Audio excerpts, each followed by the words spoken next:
So, good morning, ma'am. I'm Alvin Francis Carion, and today I'm going to demonstrate the infant CPR, or also known as cardiopulmonary resuscitation. So, the indication is it is a lifesaver technique.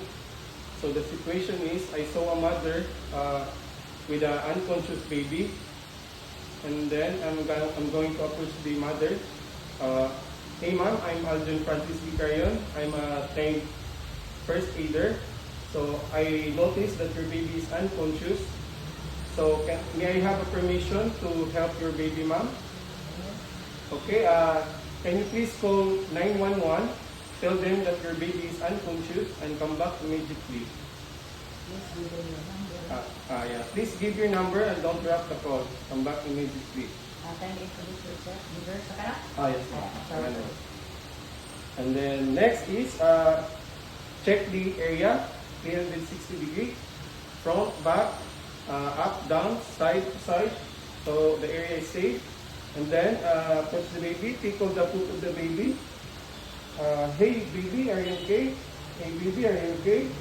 Hey baby, are you okay? So negative response. So now I'm going to check the the head to toe of the baby for the any sign of deformities. Hold the local. There's a open wound. The back of the baby, the arm, if there's a tenderness, and then the foot part, if there's a swelling, so none. So now I'm going to do the LLF. I'm going to check the nose and the mouth. The nose first. Check if there's any mucus. And the mouth, if there's any Foreign body. if there is a foreign body or blockages in the airway. So none. So now I'm going to do the LLF. So hold your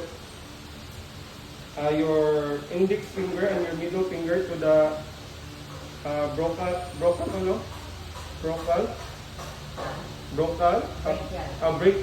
brachial part of the baby, and then the other hand on the abdomen of the baby. So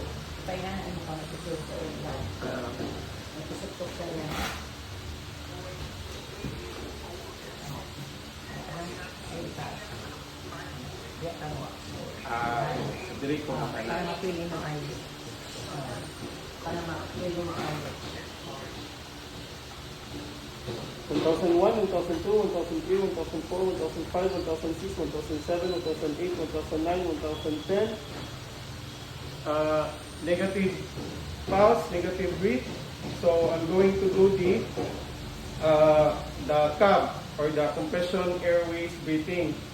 So find the nipple of the baby. Put your ring finger and the middle finger in between of the nipple. So do the 30 chest compression. Yes, ma'am. Tulog siguro ng bata. Direct. Okay, umarawa po nga nakagta. Okay. Ana? Okay. So do the 30 chest compression, 2 blows in 5 cycles. So 1, 2, 3, 4, 5, 6, 7, 8, 9, 10, 11, 12, 13, 14, 15, 16, 17, 18, 19, 20, 1, 2, 3, 4, 5, 6, 7, 8, 9, 1, blow.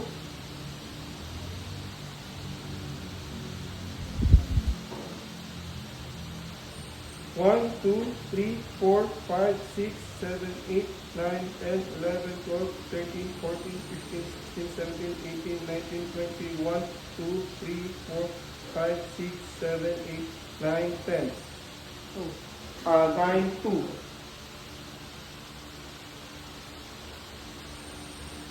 1, 2, 3, 4, 5, 6, 7, 8, 9, 10, 11, 12, 13, 14, 15, 16, 17, 18, 19, 20, 1, 2, 3, 4, 5, 6, 7, 8, 9, 3.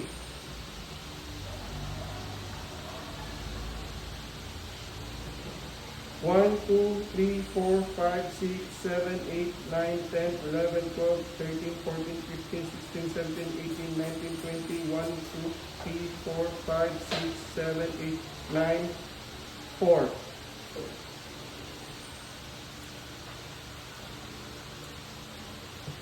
One, 2, 3, 4, 5, 6, 7, 8, 9, 10, 11, 12, 13, 14, 15, 16, 17, 18, 19, 20, 1, 2, 3, 4, 5, 6, 7, 8, 9, 5.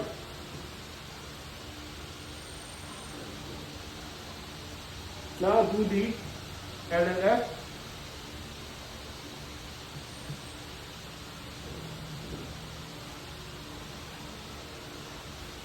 One thousand one, 1002, 1003, 1004, 1005, 1006, 1007, 1008, 1009, 1010. So positive pulse, negative breathing. So now I'm going to do the rescue breathing. So, sorry. 1001, 1002, 1003, 1001. 1,001. Out. 1, 1002, 1003, 1002. Yun, sa infant, blow, 1,001. Blow, 1,002. Adult, Okay. 1,001. 24, yapon sa tama ma'am? 40. 40. 1, 1001. I don't know. 1, 1002. 1, 1003. 1, 1004.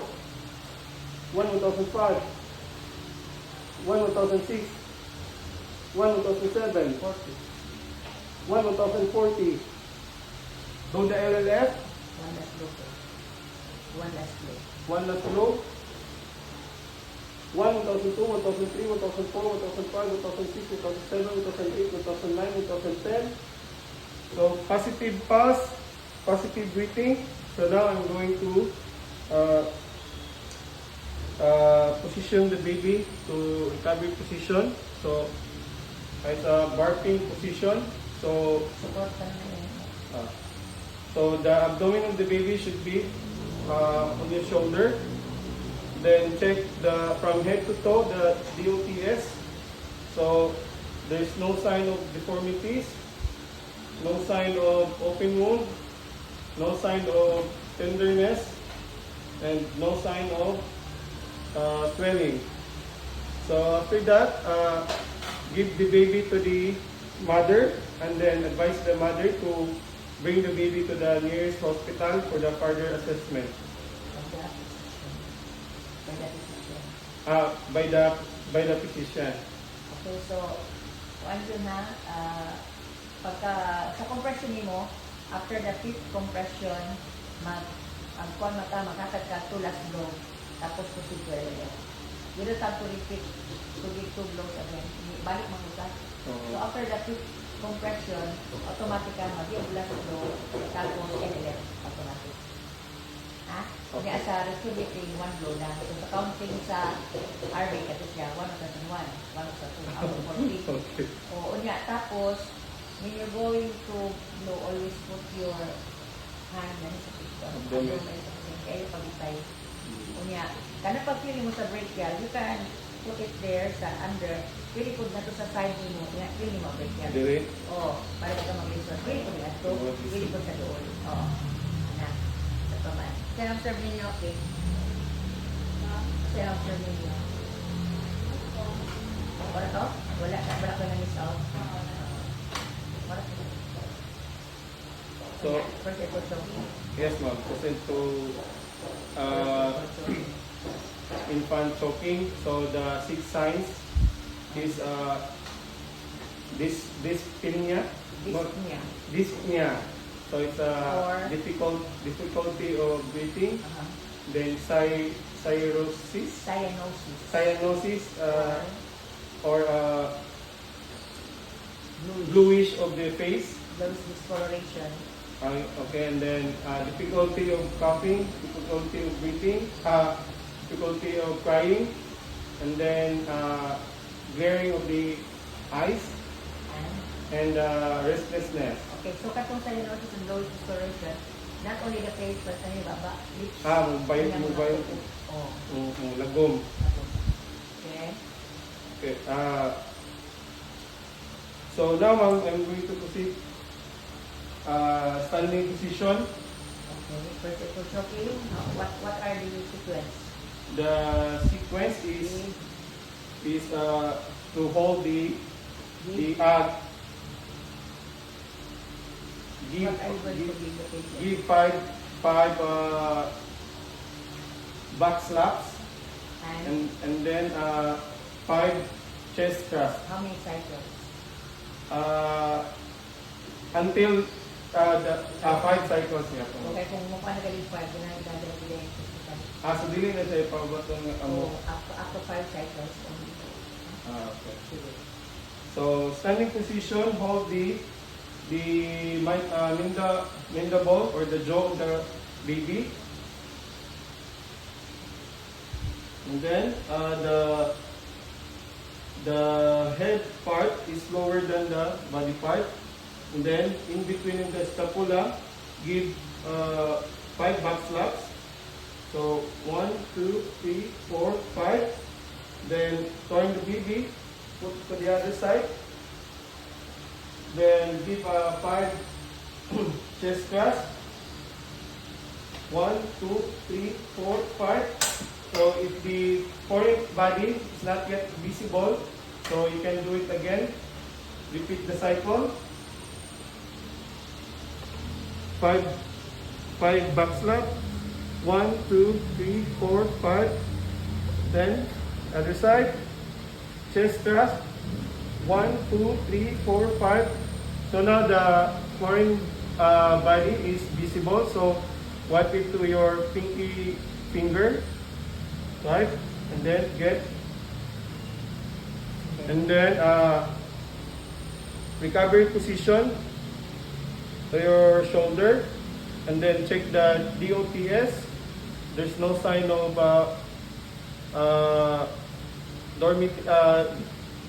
dormities. There's Ayun na, i-mention. So, CPR na siya.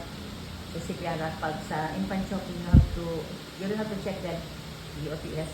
Kuan lang, kana, kung kuan, yun lang ka, if the patient has negative pulse or negative breathing, do you the CPR. Okay.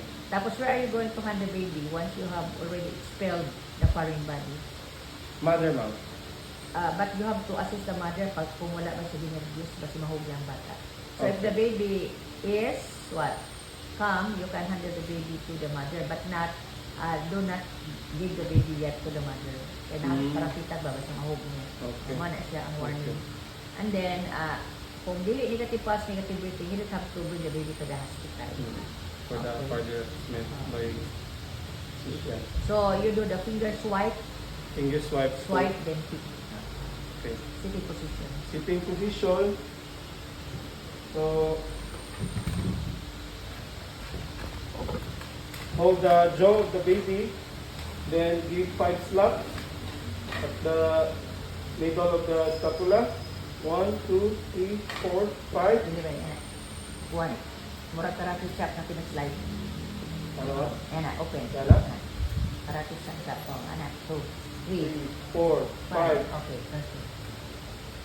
Other side. Sa cyphoid process, ayaw din hito. Bago magkardiak ka rin cyphoid. Kutok-kutok. Diri ma'am? Oo. Diha. Diha lang magkas. Diri da sa iyong Ayaw. medyo sa iyong Kaya ano ko ang heart ba sa magkardiak ka rin. So, din, kaya ikuan ma-push man mo ang foreign body. Okay, 1, 2, 3, 4, 5. So the foreign body is not yet visible. Do it again. Same cycle. 1, 2, 3, 4, 5. Then other side. 1, 2, 3, 4, 5.